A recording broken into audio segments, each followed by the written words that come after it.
How many days before we invaded Iran did you know we were going to launch an invasion? Why did you fire at least a dozen agents in Counterintelligence Unit 12 that specializes in Iran counterintelligence, which makes us much less secure and safe with this war going on from Iranian attacks potentially against our country? Why would the president not have taken actions to strengthen defense around the Strait of Hormuz? Do you have any idea what the purpose of the Marines being sent, the units that are being sent over there, is the idea that we will put troops with boots on the ground in Iran? As I said earlier, Congressman, I don't work on timelines when these terminations occur. There are internal investigations conducted by the careers at the FBI that highlight unethical or inappropriate conduct, and it's up to me to make the decision. How many days before America launched military action against Iran did the FBI director know it was coming? Sometime before. That's the answer. And during that sometime, with full knowledge that war with Iran was imminent, the FBI fired at least a dozen agents from the unit that specifically tracks Iranian threats inside the United States. Then DNI Gabbard confirms the intelligence community knows exactly where Iran's enriched uranium is located. Asked if America can destroy it, classified. Asked if Marines are going boots on ground inside Iran. Nobody in this room will say. This is the hearing that reveals what was quietly removed before the war started, and what questions the public still isn't allowed to have answered. Director Patel, you had a question from Dr. Jackson about shutdown we're in now with Homeland Security, and I believe you said that this would be harmful to America because of the threat from Iran. Is that correct? Do I recall that correctly? Generally, yes, sir. How many days before we invaded Iran did you know we were going to launch an invasion? We can get into those details in a classified setting, but I work with my colleagues across the spectrum here to give me advance warning so that we can reinforce. Was it 2 days, 3 days, a month? It was sometime before that, sir. Why did you fire at least a dozen agents in Counterintelligence Unit 12 that specializes in Iran counterintelligence, which makes us much less secure and safe with this war going on from Iranian attacks potentially against our country? As I said earlier, Congressman, I don't work on timelines when these terminations occur. There are internal investigations conducted by the careers at the FBI that highlight unethical or inappropriate conduct, and it's up to me to make the decision. But our Iran Threats Mission Center has never been more resourced. As I've highlighted, a 43% increase in counter-espionage arrests from Iran alone, and 360 ongoing terrorism investigations with Iran-affiliated individuals. And the people you fired, those 12 people, they were experts on Iran, were they not? I don't believe so.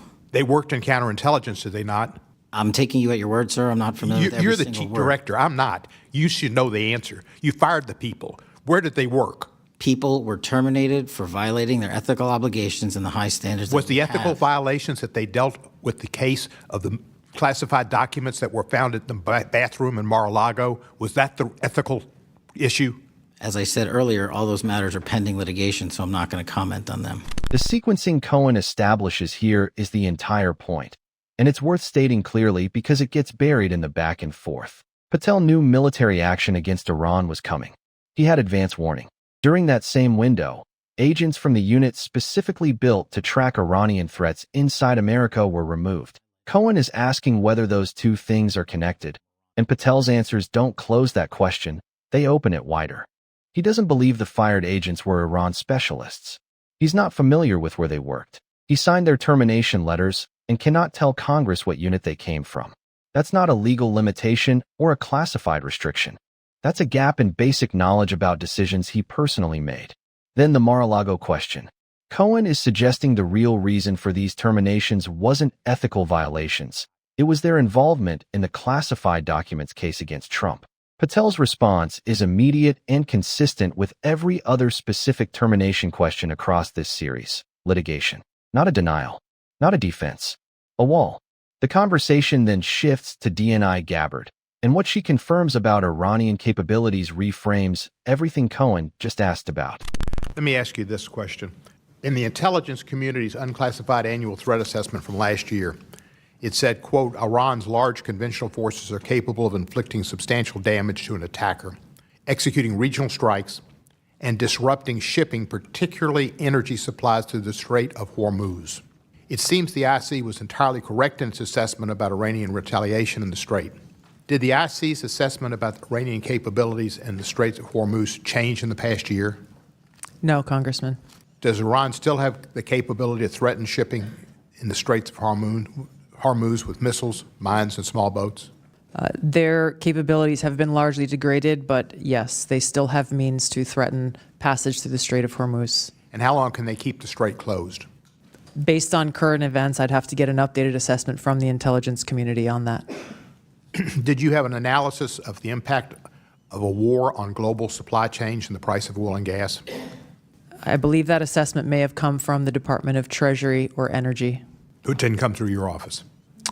It came from their element within Department of Energy or Energy. Do you know if the president was briefed on those assessments? I believe so, but I can't confirm. So if he was briefed on those assessments that that was a problem and the Straits of Hormuz could be shut off and that's causing a great problem in the world's economy with oil prices going up to, I think, under $120 or something a barrel and an effect on all countries' economies, why would the president not have taken actions to strengthen defense around the Strait of Hormuz? All I can say is that the president ultimately is responsible for making the decisions based on the totality of information and intelligence that he has available to him. The intelligence that he has available to him, that's a scary thought. Does the IC know where Iran's enriched uranium is? The IC has high confidence that we know where it is. And can you tell us that in classified? We can speak more about this topic in the classified setting. Okay. Could it be, we have methods of destroying it? This is a conversation for a closed setting, sir. Do you have any idea what the purpose of the Marines being sent, the units that are being sent over there, is the idea that we will put troops with boots on the ground in Iran? ODNI and the IC is not involved in the operational planning and movements of the Department of War assets. Thank you. I'll be very honest with you. When you read us your original comments, it was kind of scary because of all the craziness that goes on in the world. I can't wait for the classified setting. The DNI of the United States does not know what CI2 is. The unit Cohen has spent the last 2 minutes asking about, the Iran counterintelligence specialists who were fired before an Iran war, is unfamiliar to the person who oversees all American intelligence. That's where this clip starts. And it gets more consequential from there. The IC's pre-war threat assessment said Iran could disrupt Hormuz shipping and inflict substantial damage on an attacker. That assessment didn't change in the year leading up to military action. Gabbard confirms it, meaning everyone in this decision chain knew what Iranian retaliation capability looked like before the first strike was authorized, and acted anyway. Iran's enriched uranium location, the IC knows exactly where it is.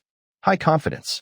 Whether America can destroy it, what's being done about it, whether it's been secured, classified, whether Marines going into the region have a boots-on-ground Iran mission, outside scope. Cohen's closing line lands harder than it sounds. He says Patel's original comments about the shutdown being dangerous because of Iran were scary, then says he can't wait for the classified setting. That's a congressman telling the public, everything that actually matters about this situation is being kept from you, and I'm not allowed to tell you either. Put it all together. Iran counterintelligence specialists fired before an Iran war. The DNI unfamiliar with the unit that was fired. Pre-war assessments that correctly predicted what happened and were apparently known and accepted before military action began.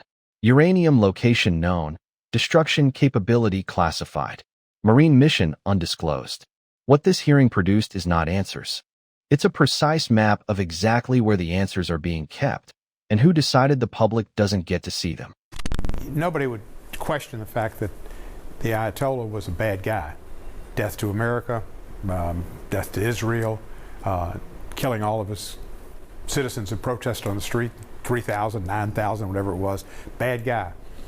But nevertheless, we should not be getting ourselves into a war without an end in sight. When you go into something, you should know what your objective is, what you want to accomplish, and how you get out of it. And I don't think we thought about it much at all. And right now we're kind of stuck. And we're not going to have a regime change, which is what we first asked about. This second son is probably going to be as bad as Khomeini, and maybe worse, because he's going to want to maybe be vengeful about his father's death. So we've got ourselves in a tough situation. We've pretty much destroyed a lot of the country. We haven't obliterated it. We can release gas from the energy reserve, but that's a short term, and it's a one-time thing.